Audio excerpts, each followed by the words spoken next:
She was standing at the kitchen counter on a Friday afternoon, her back to me, moving with the particular, purposeful calm of a woman who had been preparing Shabbat for 60 years. I was 11 years old. I had come into the kitchen to ask her something, I cannot remember what, and instead I stopped.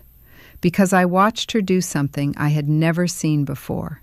She opened her small leather pocketbook, the brown one she carried everywhere, reached into the coin section, and removed a tiny folded square of paper. She unfolded it carefully. Inside was a pinch of coarse salt. She looked at it for a moment the way you look at something you love and respect in equal measure. Then she folded it back, placed it in the pocketbook, and snapped it shut. She never noticed me standing in the doorway. I never forgot what I saw. I am Rabbi Naomi. What I watched my grandmother do in that kitchen on Rehov Agrippa's in Jerusalem was not superstition. It was not folk belief passed down by uneducated women who did not know better. It was a practice rooted in a principle so ancient, so precisely encoded in the Torah and the Kabbalistic texts, that I have spent years unfolding what was contained in that single Friday afternoon gesture. And today I am going to give you every layer of it, the history, the spiritual mechanics, the exact method, and the 4 specific reasons that salt in your wallet does what no financial strategy, no abundance affirmation, and no positive thinking exercise has been able to do for you. Not because those things are worthless, but because they are working on the wrong layer of reality. Salt works at the root. Before we go further, I want you to type the words, "Seal my blessing," in the comments right now. Do it now, before the teaching begins. Because what I am about to share with you is specifically about sealing, about the spiritual technology of making permanent what flows into your life, of preventing the slow and invisible leak of provision that most people mistake for bad luck or insufficient effort. Type those words, declare your readiness, and stay with me until the very last word, because this teaching has a warning at the end that protects everything you are about to receive. I need to take you back before I take you forward, back past my grandmother's kitchen, back past the generation that taught her, back past the families who carried this knowledge through countries and centuries and conditions that should have erased it, but did not. Back to the text where this practice has its root, Vayikra, the book of Leviticus, chapter 2, verse 13. God is giving the instructions for the korbanot, the sacrificial offerings brought to the Mishkan and later to the temple in Jerusalem. Every grain offering, every animal offering, every offering of first fruits. And in the middle of these instructions, God inserts a requirement so specific and so absolute that the rabbis of the Talmud treated it as one of the foundational laws of the entire sacrificial system. Al kol korbancha takriv melach. On every one of your offerings you shall offer salt. Salt on every offering, without exception, not as an optional enhancement, as a requirement so essential that the Talmud later rules that an offering brought without salt is invalid, incomplete, as if it was never brought at all. Now here is the question that every serious student of this text has to ask. Why salt?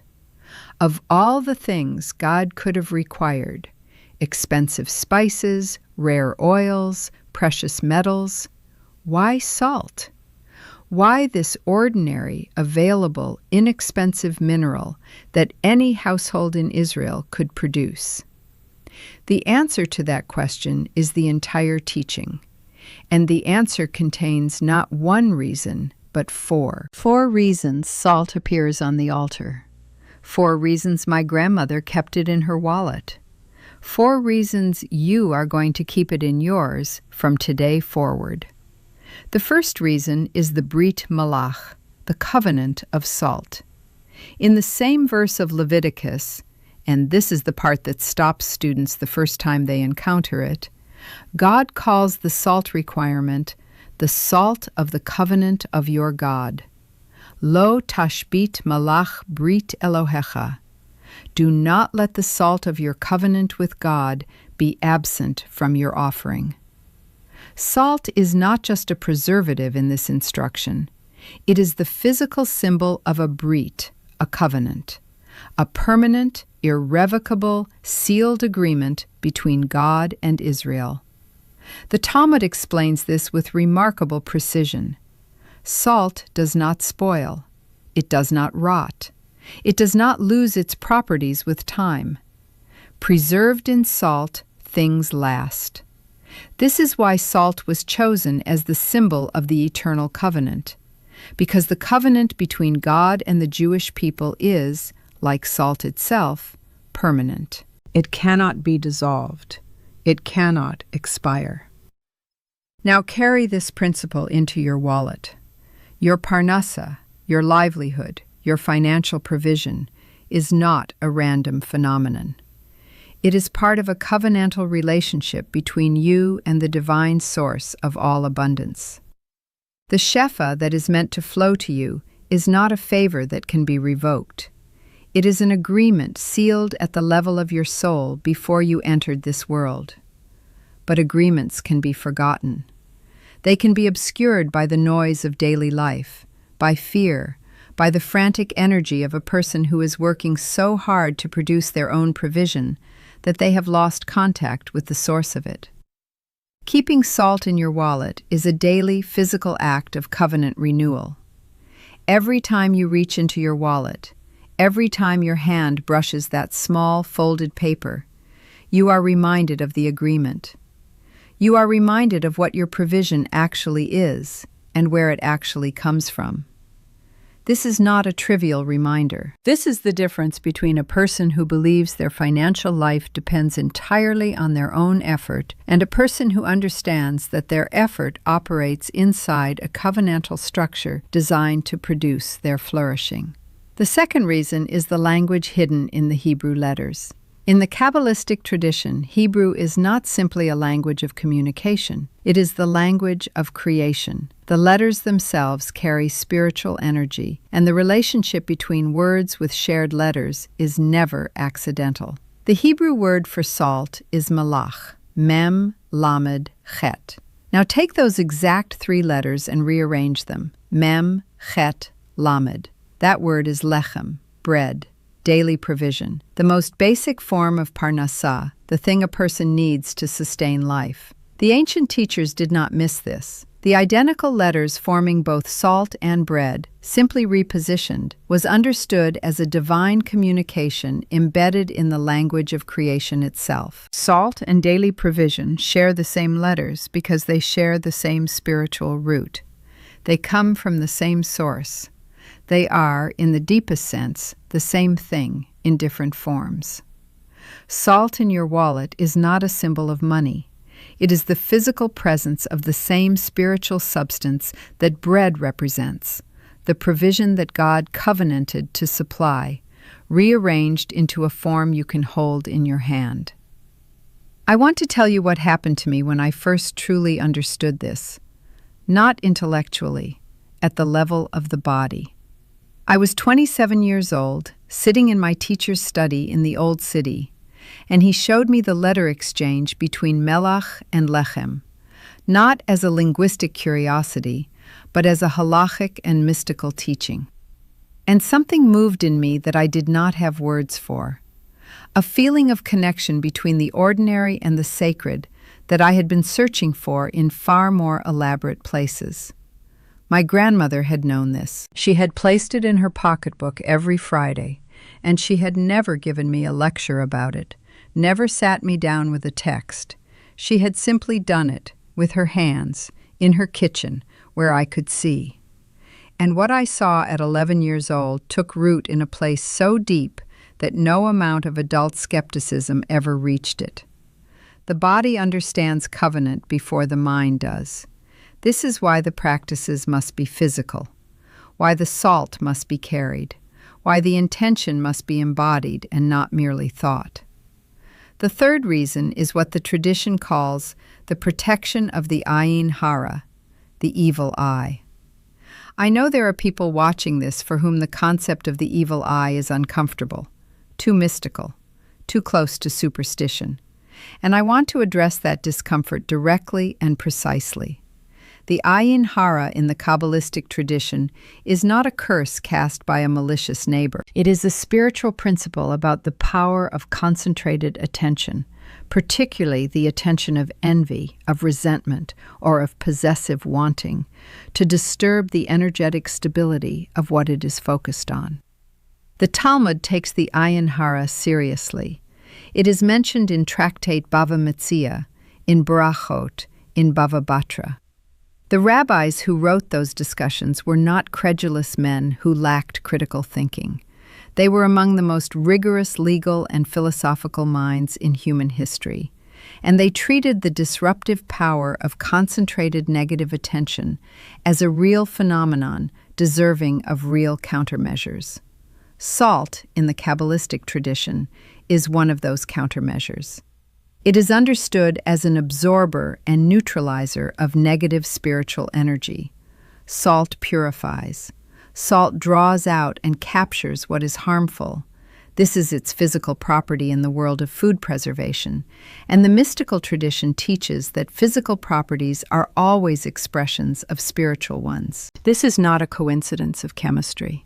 It is the physical world confirming what the spiritual world already knew. Keeping salt in your wallet, near your money, near the physical representation of your financial life, creates a protective field around your parnasa. It is not a guarantee that no financial difficulty will ever arrive.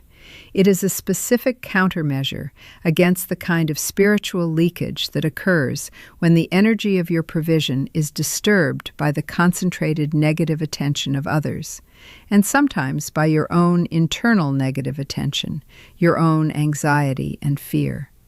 Salt absorbs what threatens to destabilize. It seals what is meant to remain. The fourth reason is the deepest one, and it is the reason my grandmother folded her salt in paper instead of simply dropping a few grains into the coin section and forgetting about them.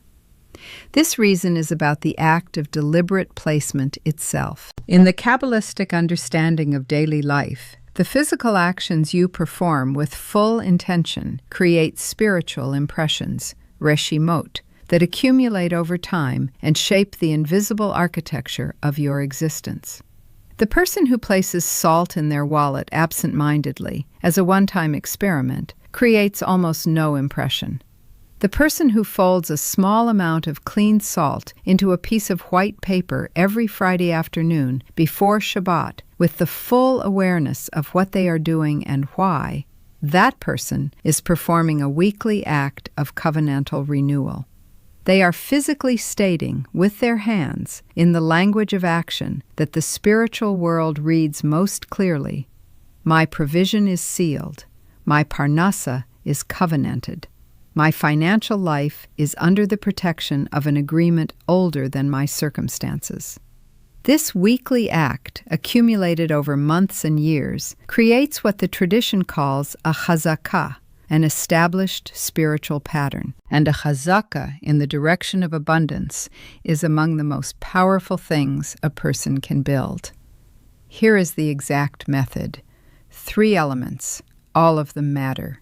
You take a small pinch of coarse salt, sea salt or kosher salt, not table salt, which has been chemically processed in ways that alter its properties. You place it in the center of a small piece of white paper, white for purity and clarity, the color of keter, of the unobstructed channel. You fold the paper into a neat square, not carelessly, but with attention. As you fold it, you speak aloud, not a formula, your own words in your own language. This salt is the sign of the eternal covenant. My parnasa is sealed. My provision comes from the divine source, and it does not leak. Then you place the folded paper in the coin section of your wallet, not loose, contained. sealed in its small white envelope. You do this on Erev Shabbat, Friday afternoon, before sundown. Every week, you remove the previous week's salt, place it in a container of water, and dissolve it. This releases what it has absorbed during the week. Then you fold a fresh pinch into fresh white paper and place it again. The weekly renewal is not optional. Salt that sits for too long without renewal is no longer performing its function as an active spiritual seal. It has become inert. The practice is not a one-time placement. It is a weekly covenant renewal. The same covenant that your grandmother renewed, that her mother renewed, that the women of Israel renewed every Friday before the candles were lit. They were placing salt on the family's provision the way the priests placed salt on the altar. They were saying, in the language of action, that this household's bread is an offering and it is sealed by an eternal agreement. For those who carry a digital wallet or rarely use physical currency, the principle transfers. Keep the folded salt in your bag, your briefcase, the physical container from which you transact your financial life. The salt does not know the difference between paper money and a bank card. It responds to your intentional proximity to your means of provision. Place it near whatever represents your financial life in the most physical, daily form. And hold it deliberately for a moment each Friday when you renew it. What tends to follow, and I frame this carefully as observed experience rather than promise, is a quality of financial stability that feels different from before. Not necessarily a dramatic increase, particularly not in the first weeks. What people I have taught this practice to have described most consistently is an absence of the specific financial erosion that plagued them before. The money that used to slip through in ways they could never quite account for seems to hold longer. The unexpected expenses that seem to arrive in clusters begin to space themselves further apart. Financial conversations that had stalled begin to move again. One woman described it to me as feeling like someone had repaired a slow leak she had lived with for so long she had forgotten it was there. That description is precise. The salt seals. This is its function. What it seals is what was always meant to stay. What I have given you today contains 4 complete reasons, each of them grounded in Torah text, Kabbalistic tradition, or the mechanics of Hebrew itself. Carry one with you this week. Let one be enough to begin. The Brit Melach, the covenant your provision is sealed under. The letter exchange between Melach and Lechem, the divine communication that salt and bread share one root. The protection of the Ayin Hara, the neutralizing of what disrupts your financial stability from outside and from within. And the power of deliberate weekly placement, the chazaka built by one Friday afternoon act performed consistently over time. Any one of these, fully understood, changes your relationship with money. All 4 of them, held simultaneously, change the architecture of your financial life. For those who want to go further than what I can give in this space, the complete teaching on the sacred home and its relationship to financial flow covers the salt practice within a much larger framework. Every room, every threshold, every object and color and timing that either opens or closes the channel of divine provision in a household. The link to access it is in the description below this video. If you are ready for the complete architectural map rather than one essential piece of it, that is where it lives. Let me tell you what to expect in the first 2 weeks of this practice, because most people abandon it, not because it does not work, but because they do not know how to read what happens at the beginning. In the first Friday after you begin, the act of folding the salt will feel strange, possibly awkward, possibly slightly self-conscious. You may feel the pull of the part of your mind that equates this with something you should have grown past. That feeling is not a signal to stop. It is the resistance of a mind that has been trained to locate legitimacy only in the visible and the measurable. Salt in a wallet is neither visible nor measurable in the ways that mind trusts. This is precisely why it works at a layer that mind cannot access alone. In the second week, you may notice that nothing dramatic has occurred. A voice will suggest this means nothing is occurring. What is actually occurring is the beginning of the chazaka, the accumulation of the spiritual impression.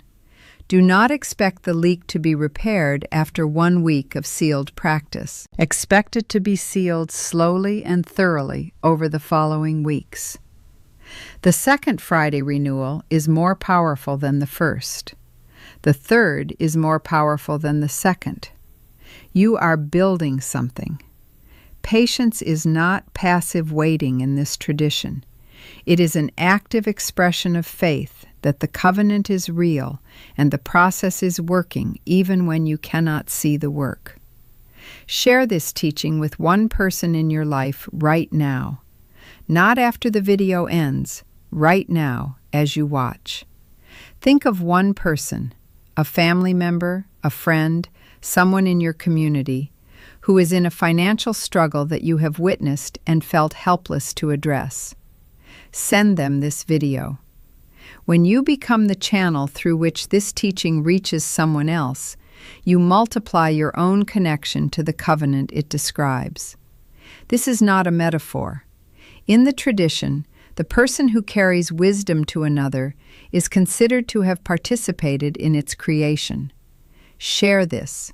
Be the messenger. If you want to continue receiving this teaching week after week, the complete system of the sacred home, the practices, the principles, the ancient knowledge that has never been more necessary than now, subscribe and turn on the notification bell. Next week, I am going to share the specific location in the home where money must never be placed. Not a wallet, not a drawer, not a shelf, a specific location that most families are using right now as a financial storage point, and that the tradition identifies as the single most effective way to signal to the spiritual world that your provision is available to be taken. You need to know where this is before you place another coin there. Subscribe so you are there when it arrives.